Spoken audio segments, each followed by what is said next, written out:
Welcome to Pratap classes. दोस्तों, Pratap classes के YouTube channel पर आपका स्वागत है। आज है 12 फरवरी 2025 और 12 फरवरी 2025 के जितने भी इंडिया और वर्ल्ड के जो करंट अफेयर्स के क्वेश्चन बनते हैं, आज उनका अपने डिस्कशन करेंगे। पूरा वीडियो ध्यान से देखना और लास्ट में आपसे क्वेश्चन पूछूंगा जिनके जवाब आपको कमेंट बॉक्स में देना होगा। आज अपने क्या पढ़ेंगे? आज अपने भारतीय वायुसेना की नई इलेक्ट्रॉनिक वायरफेयर प्रणाली धार शक्ति विकसित की गई। वर्ल्ड फ्यूचर स्किल इंडेक्स 2025 में कौन सा देश सबसे टॉप पर है? और भारतीय सेना और वायुसेना ने एक्सरसाइज विंग्ड रेडर किया है। इनकी आज हम चर्चा करेंगे पूरे लेटेस्ट न्यूज के साथ में। डेली आपको सुबह करंट अफेयर्स की ये क्लास मिलती है। तो सबसे पहले हम एक बार सभी साथी करेंगे सेशन को लाइक शेयर। सभी साथियों को गुड मॉर्निंग। सबसे पहले हम करेंगे कल के क्वेश्चनों को रिवाइज। सार्वजनिक कल्याण हेतु कृत्रिम बुद्धिमत्ता पर कार्रवाई शिखर सम्मेलन कहाँ आयोजित किया गया? पेरिस के अंदर। आईडीएफसी फर्स्ट बैंक ने अपने ब्रांड एम्बेसडर अमिताभ बच्चन का एआई संचालित होलोग्राफिक अवतार कितने शहरों में लॉन्च किया गया? 5। असम कब तक दुनिया का सबसे बड़ा झूमर नृत्य प्रदर्शन आयोजित करने जा रहा है? 24 फरवरी 2025। बैड गर्ल फिल्म ने IFFR 2025 में कौन सा पुरस्कार जीता? ये जीता है नेटबैक पुरस्कार। 9 फरवरी को गल्फ ऑफ अमेरिका डे के रूप में किस अमेरिकी राष्ट्रपति ने घोषित किया? डोनाल्ड ट्रंप ने। राज्य लोक सेवा आयोगों के अध्यक्षों के 25वें राष्ट्रीय सम्मेलन का आयोजन किस शहर में किया गया? बेंगलुरु। खनन मंत्रियों के तीसरे राष्ट्रीय सम्मेलन का आयोजन किस राज्य में हुआ? तो ये हुआ है उड़ीसा राज्य में। ये थे कल के क्वेश्चनों का रिवाइज।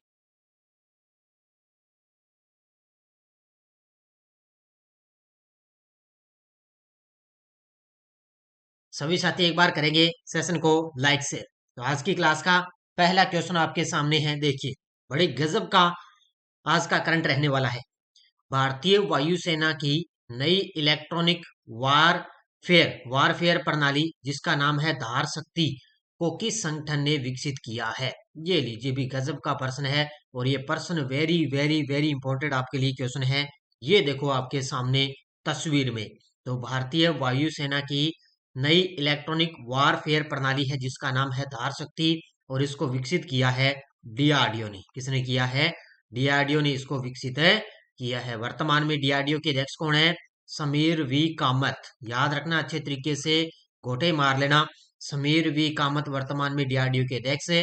डीआरडीओ की स्थापना कब हुई? 1 जनवरी 1958 को डीआरडीओ की स्थापना हुई थी।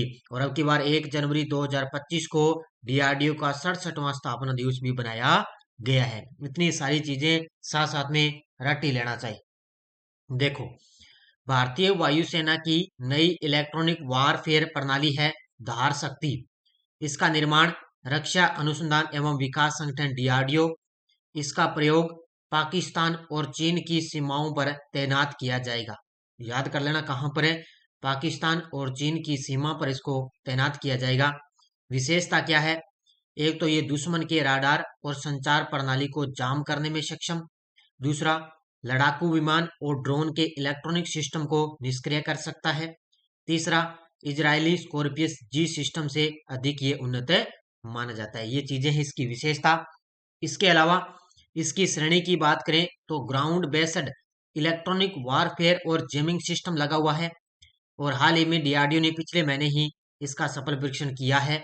और वर्तमान स्थिति की बात करें तो अब इसे भारतीय वायुसेना को सौंपा जा रहा है। तो वायुसेना के काम आएगा, इसलिए वायुसेना को सौंपा जा रहा है। तो डीआरडीओ ने धार शक्ति, वायुसेना की एक नई इलेक्ट्रॉनिक वारफेयर प्रणाली है धार शक्ति को विकसित किया है। तो उत्तर क्या हो जाएगा इसका? डीआरडीओ। अगला प्रश्न, वर्ल्ड फ्यूचर स्किल इंडेक्स 2025 में कौन सा देश सबसे टॉप पर है? कौन से में? वर्ल्ड फ्यूचर स्किल इंडेक्स 2025 में कौन सा देश टॉप पर है? तो ये है अमेरिका। कौन सा देश है? अमेरिका देश है। अगर अपने भारत की मैं बात करूं, इसके अंदर भारत की मैं बात करूं तो इसके अंदर है भारत का स्थान है इसके अंदर 25वें स्थान पर। भारत कौन से स्थान पर है? भारत है 25वें स्थान पर है और अमेरिका है सबसे टॉप पर। देखो शीर्षक, वर्ल्ड फ्यूचर स्किल इंडेक्स 2025। जारीकर्ता कौन है? क्वाकरेली साइमंड्स। 2025 इसके द्वारा जारी होता है। पहला ही संस्करण इसका जारी किया गया है। जारी करने की तिथि 16 जनवरी 2025 को। सबसे टॉप स्थान पे अमेरिका। और विश्व भविष्य कौशल सूचकांक 2025 में भारत 76.6 के समग्र स्कोर के साथ 25वें स्थान पर है माना गया। तो अच्छे तरीके से पढ़ लेना। शीर्षक याद रखना, वर्ल्ड फ्यूचर स्किल इंडेक्स 2025। कौन सा संस्करण? पहला संस्करण। टॉप पे कौन है? अमेरिका। भारत का कौन सा स्थान है? भारत इसमें 25वें स्थान पर। ये मुख्य मुख्य बातें हैं, इतनी अच्छे तरीके से याद कर लेना। साइक्लोन युद्धाभ्यास 2025 का आयोजन भारत में किस स्थान पर किया जा रहा है? वेरी वेरी वेरी इंपॉर्टेंट है आपके लिए, क्योंकि राजस्थान का प्रमुख अगर युद्धाभ्यास आ जाए तो एग्जाम के अंदर आएगा। तो साइक्लोन युद्धाभ्यास 2025 का आयोजन भारत में किस स्थान पर किया जा रहा है? तो महाजन फील्ड फायरिंग रेंज बीकानेर के अंदर। या तो आपको पता है महाजन बीकानेर में युद्धाभ्यास होते हैं, या होते हैं पोखरण ये जैसलमेर के अंदर, या जोधपुर में। लगभग महाजन बीकानेर में ही अभ्यास किए जाते हैं। तो साइक्लोन युद्धाभ्यास 2025 का आयोजन कहां पर किया जा रहा है? महाजन फील्ड फायरिंग रेंज बीकानेर। देखो, भारत और मिस्र की सेनाओं द्वारा संयुक्त रूप से आयोजित है। किस किसके बीच में? भारत और मिस्र की सेनाओं के बीच में। महाजन फील्ड फायरिंग रेंज बीकानेर कब से? 10 फरवरी को स्टार्ट हुआ और 23 फरवरी 2025 तक है चलेगा। 10 फरवरी को स्टार्ट हो गया और 23 फरवरी तक ये युद्धाभ्यास चलेगा। विंड रेडर किसके बीच एक संयुक्त सैन्य अभ्यास है?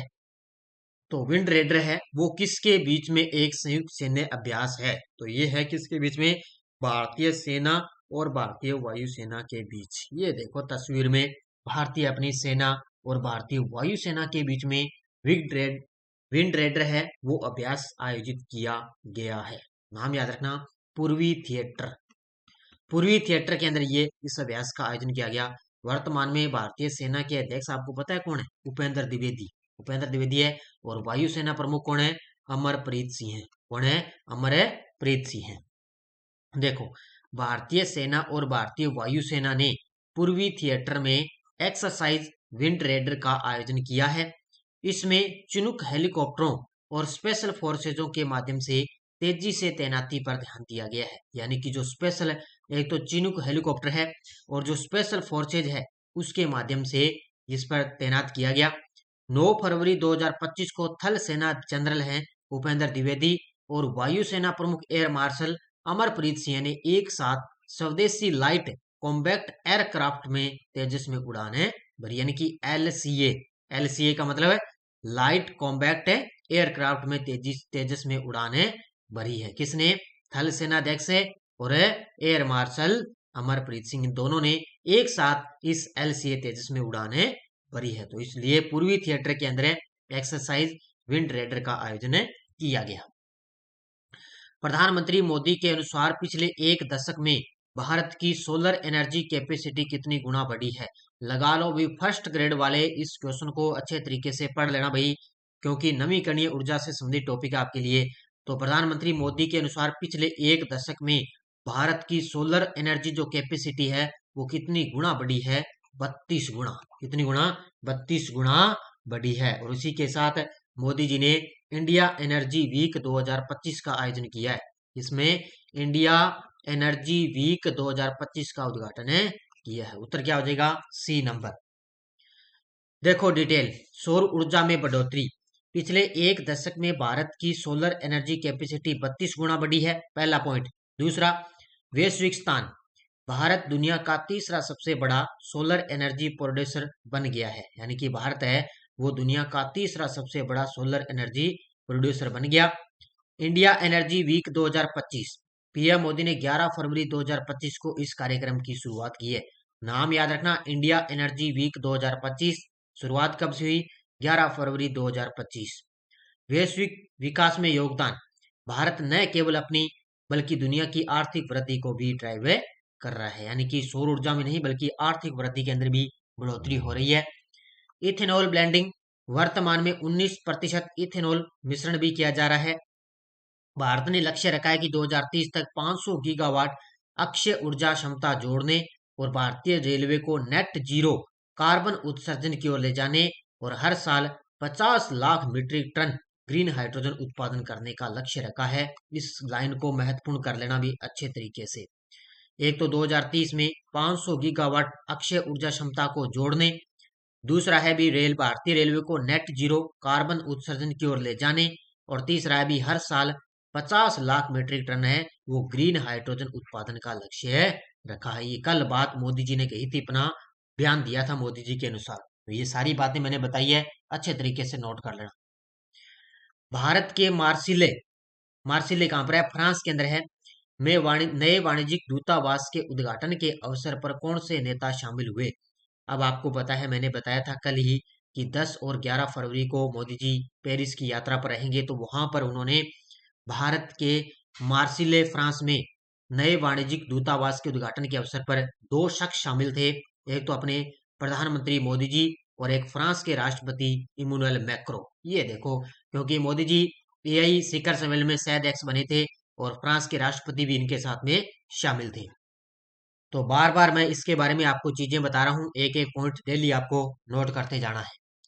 तो भारत अपने राजनयिक और आर्थिक प्रभाव को और मजबूत करने के लिए 12 फरवरी 2025 को फ्रांस के मार्सिले में अपना नया वाणिज्यिक दूतावास खोलने जा रहा है। तो आज 12 फरवरी है, आज ही के दिन फ्रांस के मार्सिले में अपना नया वाणिज्यिक दूतावास खोलने जा रहा है। यह फ्रांस में भारत का दूसरा राजनयिक मिशन होगा। पहला भारतीय दूतावास पेरिस के अंदर स्थित है, यानी कि एक शहर है ये फ्रांस का मार्सिले। पहला भारत का राजनयिक है कहां पर? दूतावास पेरिस के अंदर है। और दूसरा कहां पर खुलने जा रहा है? फ्रांस के मार्सिले में दूसरा वाणिज्यिक दूतावास खोलने जा रहा है। तो इसकी शुरुआत आज से 12 फरवरी 2025 से हो जाएगी। टीईपीए समझौते के बाद भारत और ईएफटीए ने किस विशेष पहल की शुरुआत की है? तो इसमें मैं बात करूं टीईपीए, टीईपीए का फुल फॉर्म होता है trade and economics partnership agreement, यानी कि कोई समझौते के अकॉर्डिंग भारत और ईएफटीए ने किस विशेष पहल की शुरुआत की? तो ये की है इंडिया ईएफटीए डेस्क की। ऑप्शन नंबर 1 होगा। ऑप्शन नंबर बी होगा इंडिया ईएफटीए डेस्क की शुरुआत की है। और उसकी शुरुआत कहां पर की है? नई दिल्ली के अंदर इसकी शुरुआत की गई है। कि किसने है? पीयूष गोयल ने। याद रखना अच्छे तरीके से, और ये क्वेश्चन आने वाले किसी भी एग्जाम के अंदर टपकेगा, सीधी सी बात है। और ये क्योंकि बहुत ही महत्वपूर्ण क्वेश्चन है आपके लिए। देखो, नई दिल्ली में इंडिया ईएफटीए डेस्क का शुभारंभ किया गया है। पहला पॉइंट ये समझौता भारत और ईएफटीए इसके बीच में कितने देश हैं? एक तो स्विट्जरलैंड, एक नॉर्वे, एक आइसलैंड और एक है लिंक्टेनस्टीन, ये शामिल है। इन्होंने भारत ईएफटीए व्यापार और आर्थिक भागीदारी समझौते पर हस्ताक्षर किए हैं, यानी कि व्यापार और आर्थिक भागीदारी समझौता हुआ। उद्देश्य व्यापार और निवेश को बढ़ावा देना, आर्थिक सहयोग को मजबूत करना और भारत में ईएफटीए देशों का निवेश आकर्षित करना, ये उद्देश्य है। और इसी समझौते के साथ ईएफटीए भारत के साथ व्यापार समझौता करने वाला पहला यूरोपीय समूह है बन चुका है, यानी कि भारत देश है ना, इसी के साथ समझौता करने वाला वो पहला यूरोपीय समूह बन गया। और इस पीयूष गोयल ने इस ऐतिहासिक समझौते को बताया, यानी कि पीयूष गोयल इसके अंदर शामिल थे। और इसका नई दिल्ली के अंदर इंडिया ईएफटी डेस्क का शुभारंभ किया है। अच्छे तरीके से नोट कर लेना। अभी लगता नहीं है क्वेश्चन आएगा, लेकिन मेरे हिसाब से पक्का एग्जाम के अंदर आएगा ये। आरसीपीएल ने अपना नया स्पोर्ट्स हाइड्रेशन ड्रिंक किस नाम से लॉन्च किया है? तो आपको सभी को पता है आईपीएल की शुरुआत होने जा रही है, टाइम आ चुका है आईपीएल का।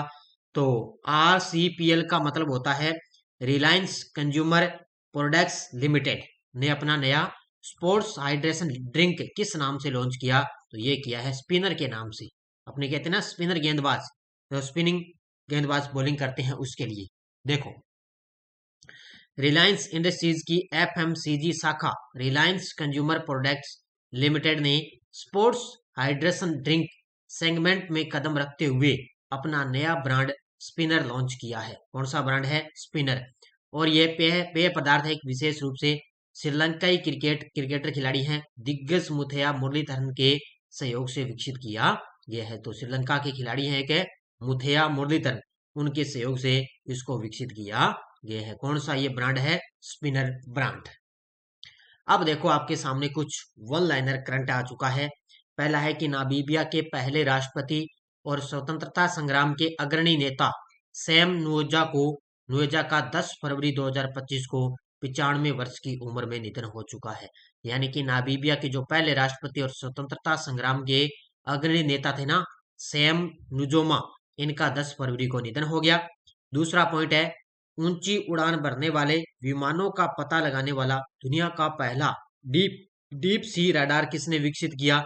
ये चीन ने किया। ये महत्वपूर्ण कर देना भी ऊंची उड़ान भरने वाले विमानों का पता लगाने वाला दुनिया का पहला डीप सी रडार किसने विकसित किया? चीन ने।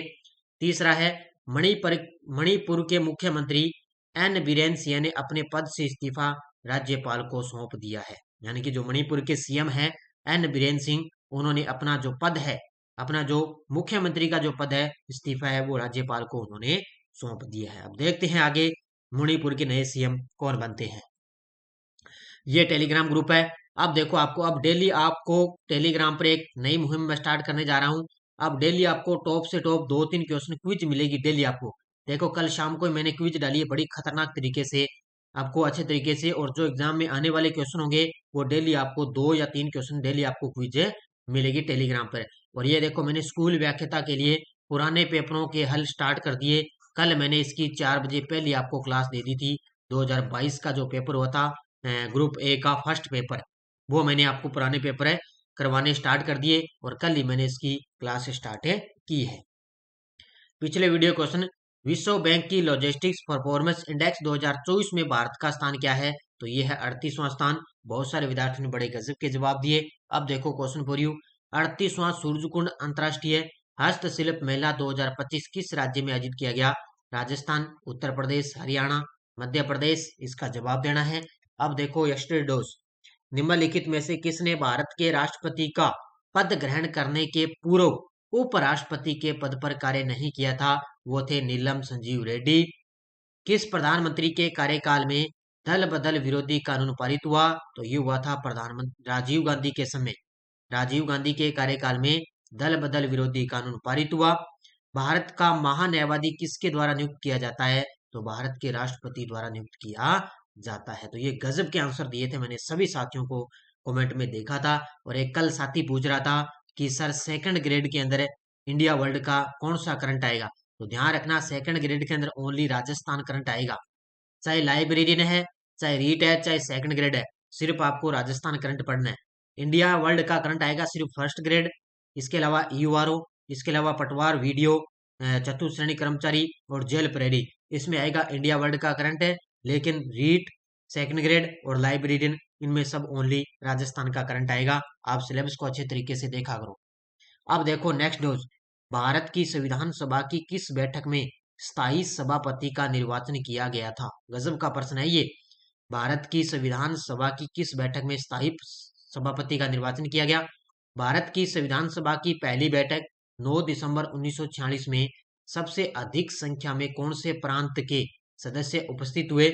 और निम्नलिखित में से कौन सी महिला भारत के संविधान सभा में देशी रियासतों की पहली महिला प्रतिनिधि बनी थी? इनका जवाब आपको कमेंट बॉक्स में देना है। और आज के क्वेश्चन बड़े ही गजब के क्वेश्चन है ये। बाकी आपको टेस्ट सीरीज वगैरह दी जा रही है, यूआरओ की टेस्ट सीरीज चल रही है, ये पुराने पेपरों की टेस्ट सीरीज आपके लिए अपलोड है।